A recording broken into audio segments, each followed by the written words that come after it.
बिस्मिल्लाहिर्रहमानिर्रहीम। अस्सलाम वालेकुम। मेरा नाम सैयद मोहम्मद अली शाह है और आप यूट्यूब चैनल देख रहे हैं अली मैथ्स अकेडमी।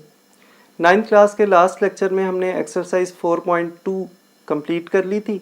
आज हम एक्सरसाइज 4.3 का आगाज़ करेंगे। एक्सरसाइज 4.3 में कुछ टर्म्स यूज़ होंगी जिनको हम कहते हैं सर्ड्स। अब ये सर्ड्स क्या होती हैं? अगर हमारे पास कोई रैशनल टर्म हो और उसको फिर हम रेडिकल साइन के अंदर लिख दें तो उसे हम कहते हैं सर्ड। फॉर एग्जांपल a का nth रूट है और ये जो a है इसको हम कहते हैं रेडिकेंड। तो सर्ड्स में रेडिकेंड जो है वो हमारे पास रैशनल होना जरूरी है।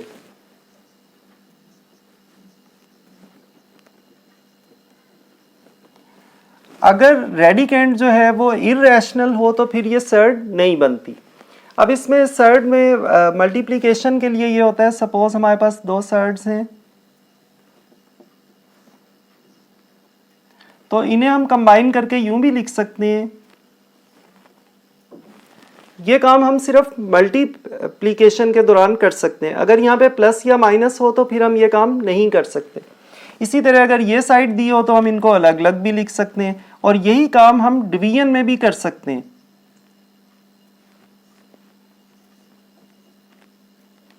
तो इसको हम यूं भी लिख सकते हैं a/b और इस सारे का nth रूट। तो ये टोटल दो हमारे पास रिलेशंस हैं जिनको हम अप्लाई करेंगे एक्सरसाइज 4.3 के अंदर। तो क्वेश्चन नंबर 1 के 4 पार्ट्स हैं और इनको हमें सिंप्लीफाई करना है। तो सबसे पहले देखें 180 है स्क्वायर रूट के अंदर, तो इसके 180 के फैक्टर्स बना लेंगे।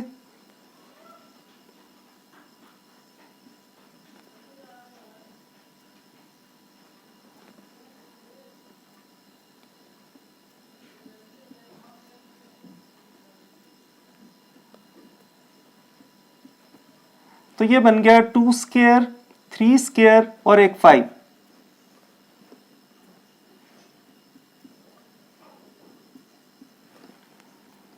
अब इनको सबको अलग अलग कर देंगे।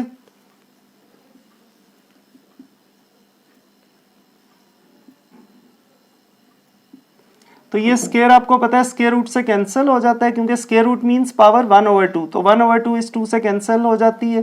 तो ये बाकी बच गया 2 × 3 और ये स्क्वायर रूट 5 जो है ये इसी तरह रहेगा। अब 2 3 कितना बन गया 6 स्क्वायर रूट 5। तो ये हमारा पार्ट नंबर 1 का आंसर आ गया। हमने इसको सिंप्लीफाई कर दिया।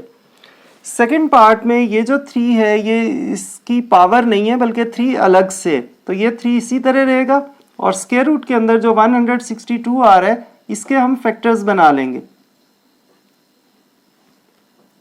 बात स्टूडेंट्स इसको इस मेथड को एलसीएम कहते हैं, लेकिन एलसीएम कभी भी एक टर्म का नहीं होता। अगर एक से ज्यादा टर्म्स हो कॉमा सेपरेटेड तो फिर उनका एलसीएम होता है। अगर सिंगल टर्म हो तो इसको हम कहते हैं फैक्टराइजेशन। सबसे पहले 2 से, उसके बाद 3 से, फिर 3 से,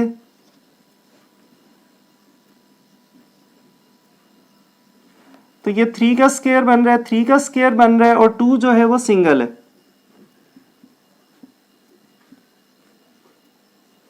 अब हम इनको अलग अलग लिख लेंगे। जरा मैं अरेंज कर लेता हूं। ये 3 स्क्वायर मैं पहले लिख लेता हूं, 2 एंड पे लिख लेता हूं।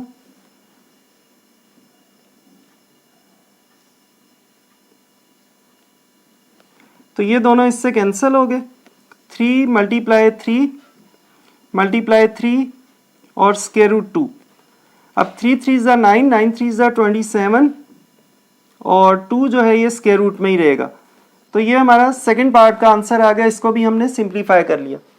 थर्ड पार्ट में 3/4 अलग है और 128 का थर्ड रूट है, तो 128 के फैक्टर्स बना लेंगे।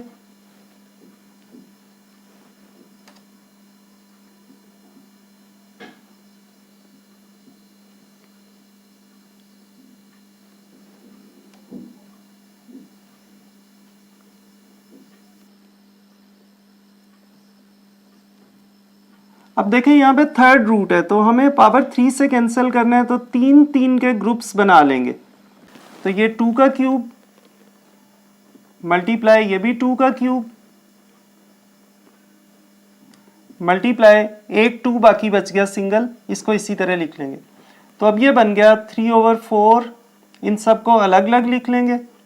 2 की पावर 3 का क्यूब रूट मल्टीप्लाई 2 की पावर 3 का क्यूब रूट मल्टीप्लाई 2 का क्यूब रूट।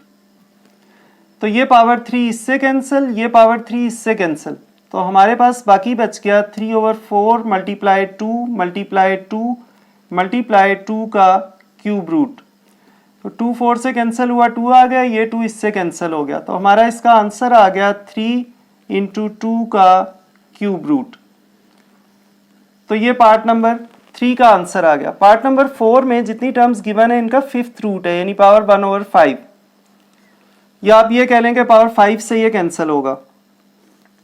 तो सबसे पहले 96 के फैक्टर्स बनाएंगे। 4 16 8, फिर 2 24, फिर 2 12, 2 6, 2 3, 1 2 3 4 5।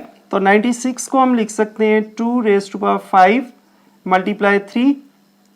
x6 को हम लिख सकते हैं x5 मल्टीप्लाई x, और y7 को y5 मल्टीप्लाई y स्क्वायर, और z8 को z5 इंटू z क्यूब।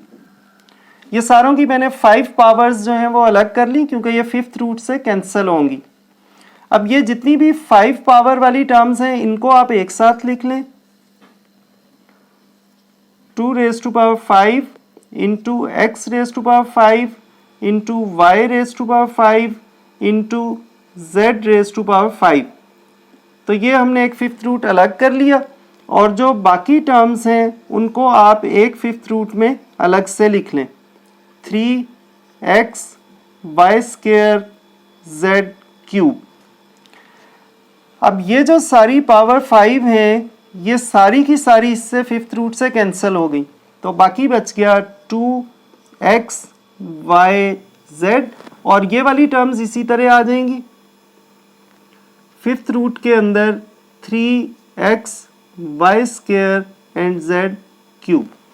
तो ये हमारा पार्ट नंबर 4 का भी आंसर आ। तो स्टूडेंट्स आज हमने सर्ट्स के बारे में सीखा और एक्सरसाइज 4.3 का फर्स्ट क्वेश्चन सॉल्व किया, उसके 4 पार्ट्स थे। नेक्स्ट क्वेश्चन इंशाल्लाह नेक्स्ट लेक्चर में कवर करेंगे। अल्लाह ताला मुझे और आप सब लोगों को उस इम्तिहान में अच्छे नंबरों से कामयाब करे जिसके लिए हमें इस दुनिया में भेजा गया। अपना और अपने इर्द गिर्द लोगों का बहुत ख्याल रखिएगा। अल्लाह हाफिज़।